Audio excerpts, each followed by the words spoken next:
तो दोस्तों आज हम लोग जिस कंपनी के बारे में बात करने वाले हैं उसका नाम है आकांक्षा पावर। आप देखेंगे इसने अपने लिस्टिंग के बाद लगातार अपर सर्किट दिया था, उसके बाद एक लेवल के आने के बाद वहां से इसमें गिरावट आई और गिरावट काफी ज्यादा तेजी से आई, लेकिन वहां से फिर इसे डब्ल्यू पैटर्न बना के फिर जब इसका ब्रेकआउट देके ऊपर निकला तो फिर इसे लगातार तेजी बनाते हुए आगे बढ़ता चला गया। और इस हफ्ते इसने प्राइस एक्शन बनाते हुए एक अच्छा ब्रेकआउट दिया जो कि इसका लाइफ टाइम हाइट का भी ब्रेकआउट हो गया। और इन दिनों इसमें वॉल्यूम का भी बहुत ही ज्यादा विस्तार नजर आ रहा है, यानी कि वॉल्यूम में भी काफी ज्यादा तेजी बढ़ते नजर आ रही है। और इसी के साथ इसने 20% का अपर सर्किट लगा दिया है। तो दोस्तों इसके आने वाले टारगेट्स जानने से पहले एक बार हम इसकी फंडामेंटल एनालिसिस चेक कर लेते हैं। तो कंपनी का पूरा नाम है आकांक्षा पावर एंड इंफ्रास्ट्रक्चर लिमिटेड। 164 रुपए इसका मार्केट प्राइस है और इंटरडे में इसने 20% का अपर सर्किट लगाया है। मार्केट कैप सिर्फ और सिर्फ 303 करोड़ का है, यानी कि ये पेनी स्टॉक है। इसका जो स्टॉक पी है वो 113 का है। पिछले एक साल के हाई लो की बात करें तो 62 का लो है और 164 का इसने हाई लगाया है। आपको दोस्तों इस कंपनी के बारे में बता दूं तो यह कंपनी सन 2008 में फाउंड की गई। ये कंपनी दोस्तों इलेक्ट्रिक इक्विपमेंट की मैन्युफैक्चरिंग करती है, जैसे कि वो स्विच बोर्ड हो गया आपका, transformers and vacuum contractors for institutions, industries and utilities. यानी कि ओवरऑल अगर हम बात करें तो आकांक्षा पावर जो है वो इलेक्ट्रिकल इक्विपमेंट बनाने का काम करती है। ये दोस्तों पिछले एक साल का इसका चार्ट है, आप देखेंगे अच्छी तेजी आई और उसके बाद इसमें से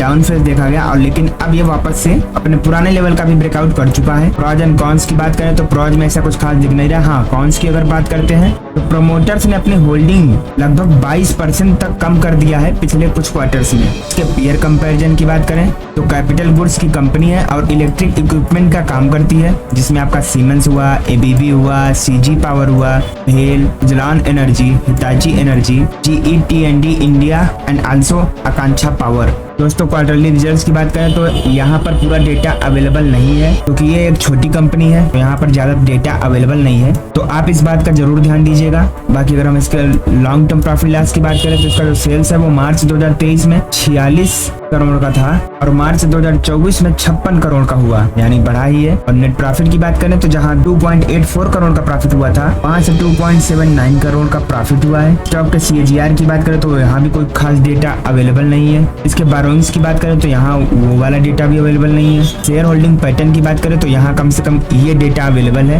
तो प्रोमोटर्स की जो हिस्सेदारी है वो अभी मार्च 2024 में 60% तक है। FIIs की होल्डिंग 3.18%, TIIs 1.07% एंड पब्लिक की होल्डिंग 34.95% है, यानी कि प्रोमोटर्स के बाद जो सबसे बड़े हिस्सेदार हैं वो पब्लिक ही है। तो वैसे अगर दोस्तों हम बात करें तो इसमें डेटा की काफी ज्यादा कमी है, तो एक बार इसमें इन्वेस्टमेंट करने से पहले खुद की एनालिसिस जरूर कीजिएगा। बाकी अगर हम इसके फॉरेंसिक एनालिसिस करते हैं तो आप देख ही पा रहे हैं इसमें 6 पॉजिटिव, 3 न्यूट्रल एंड 4 नेगेटिव संकेत देखने को मिल जाएंगे। जैसे कि अच्छी बात है कि कंपनी के ऊपर कोई खास लायबिलिटीज नहीं है, अदर इनकम इनकी अच्छी आ रही है। प्रमोटर्स ने पिछले 90 दिनों में अपना माल बेचा नहीं है। डिप्रिसिएशन का उसका कोई खास इफेक्ट नहीं पड़ा है प्रॉफिट्स पर। कंपनी के प्रमोटर्स ने कोई भी शेयर प्लेज नहीं किया है। कंपनी का जो डेब्ट है वो भी मैनेजेबल है। ROC की जो स्ट्रेंथ है वो कंसिस्टेंटली स्ट्रांग होता जा रहा है। बाकी ROE जो है इनका पिछले 10 सालों में ट्रेंड नेगेटिव रहा है। वर्किंग कैपिटल थोड़ा ड्रैग कर रहा है। शेयर प्राइस में भी उतनी रफ्तार नहीं आ पाई है। तो अगर इसके रेवेन्यू की बात करें तो इसका जो प्रोडक्ट है वो 100% इलेक्ट्रिकल पैनल यानी कि इलेक्ट्रिकल